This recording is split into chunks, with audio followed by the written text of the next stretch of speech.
Hello, investors, and welcome to yet another 180 Markets Weekly Wrap. Well, friends, this past week, in my opinion, could be a very exciting mark of the market. And this is why. It's because it could be the start of the M&A cycle. That's right, mergers and acquisitions. M&A cycles typically happen in the very top of a market, or in our case, the very bottom of the market, where all of a sudden you see companies sneaking up on each other. And that's exactly what we saw this week as an example in Liontown, where they had an unsolicited bid, and also another company, Otto Energy, which is exploring strategic alternatives. And what does it mean, though, as an investor? Well, what it really means, and especially at the larger companies, is that it is very hard to become short these companies. That's right, because all investors, as much as anything, they fear being caught in a short squeeze. Yes, that is true. So now, when we see companies that seem to be going lower and lower and lower as their share prices go down, they do become difficult for short sellers. And at the same time, they become targets for companies that are really looking to explore value. And that is a trend that we are going to look for more carefully over the coming weeks. And now to talk more about what happened in cap raises this week on the markets themselves, I'll turn it over to Sean. Hi everyone, thanks for joining us again for the weekly wrap. Definitely a better week than what we've had in the past. Still not great, but there were some good signs and some excitement around the market, which is what we all want. We'll start off with placements. So there were a few, and I'd say the biggest one of the week. Let's start over here. We'll go zoom in, please, camera girl. All right, KCN. So they raised $46 million at $1.50. That was done through Baron Joey. I was great for 180 Markets to get access there and was a very popular raise. Now let's look at the chart, because what actually happened last week, they announced that they had their first gold pour at their gold mine and the stock hit $2. But then they announced the capital raise and the share price came all the way back. So we are seeing quite a bit of that in the market, where stocks go up, the company hits the raise button and raises money. Now, it's good for companies to do that because they can obviously get a higher price in the struggling market. But investors that bought on market prior to that are obviously not going to be happy. But that's a risk you take when you're buying these sort of shares. All right, another very interesting raise. It was much smaller. Let's look over here. GTE. So what was good about this raise is this came with 1.2 cents of JMEI credits.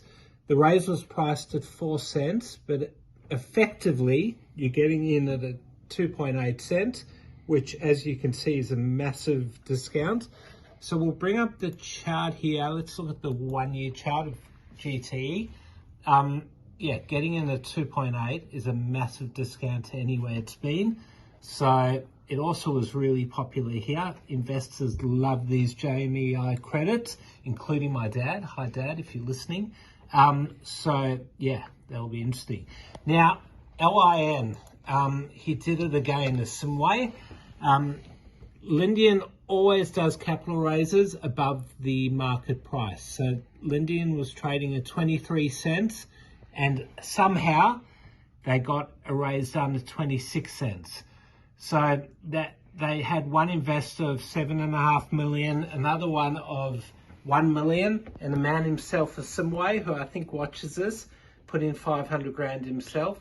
So that's amazing work there. It's very hard to do placements in this market, but to do it at a premium is even harder. They did come with 1 for 2 35-cent options.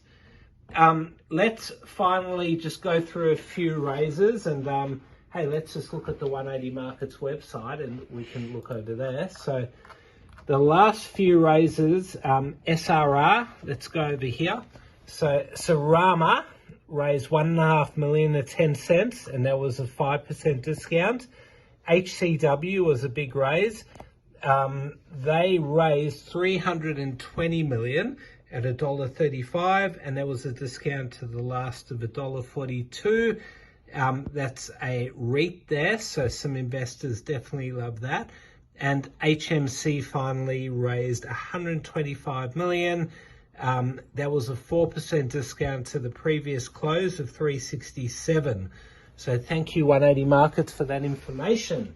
All right, movers this week. Very interesting week. Started off Monday was slow. Tuesday morning we woke up with a bid for Liontown.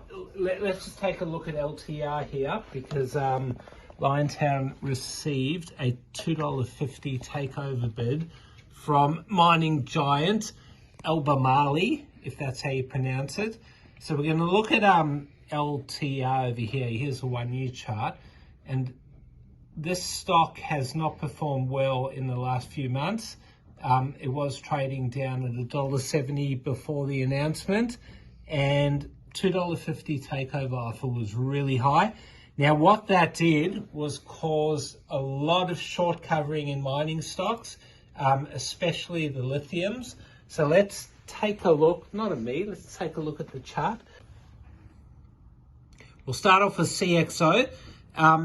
So what happened when the news came out? There was massive short covering in the stock.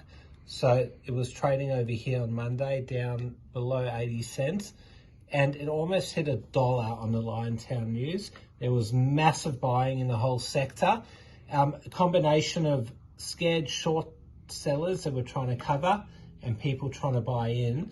Now, CXO is one of the darlings of the sector. So if we look at the chart from the last 5 years, this one was trading at a few cents, probably 2 or 3. Hit $1.60 recently, and then, as we said before, hit lows this week on Monday of below 80 cents and has since bounced back. Other stocks that bounced really well this week, the LKE. So their director actually sold a truckload of shares recently. Now, you've got to feel for him, because he was holding LKE from all the way down here.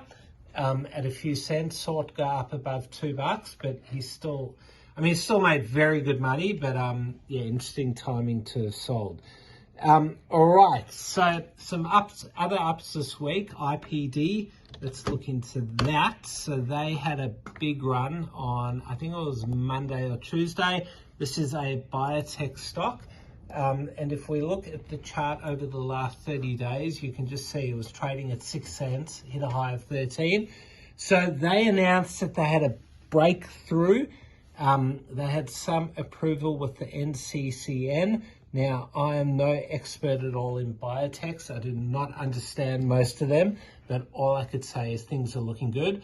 Now, something that gave me even more confidence was after the news, one of their directors, Mr. Richard Valencia, bought about $50,000 on market. I think it was at 13.5 cents. That's pretty much double where it was trading a week ago. So really interesting that. He paid 13.5, and they did close the week down at 10.5. So that is very interesting to watch what happens now. BEZ, they continued their run this week. You can see there, this has had a massive run. They're a gold stock, and yeah, it's good to see gold stocks are really performing a lot better recently with the improvement in the gold price. Finally, we'll just look at PNN. This one was a very good performer this week. Let's look at the 30-day chart over here. So they've almost doubled over the last 2 or 3 weeks as they start drilling their Inkahasi lithium project. Now for some downs. All right, JRV. So this one has been terrible. Unfortunately, this one has been one of the worst performers over the last year or so. So they were trading at $1 in April last year. They have had trouble after trouble at their projects. So they are one of these companies that went up a lot and now have lost all of their gains. Every day I reckon over the last few weeks it's fallen, except for today. It did have a bit of a bounce. Now, they actually, we saw over here that Market Talk reported that they need to raise $100 million of equity. Now, their balance sheet is really, it's struggling at the moment, and anytime you need to raise equity and the market gets a feeling, the market will just punish you. So, I mean, even in the last few weeks, this has just fallen from 60 cents to where it is now. It just shows a risk of investing in these companies. Sometimes you just got to take a shorter term view. TYM, Timler, another terrible performer. Look at that chart, gee. 0.8. Their managing director, I think, left this week, and not a good sign there.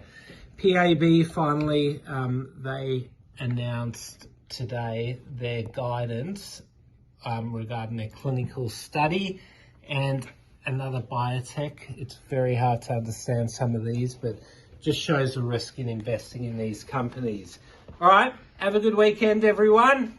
Go the Baggers. 5 o'clock tomorrow, 4:40 tomorrow against GWS. Hope you all have a good weekend. Bye, everyone.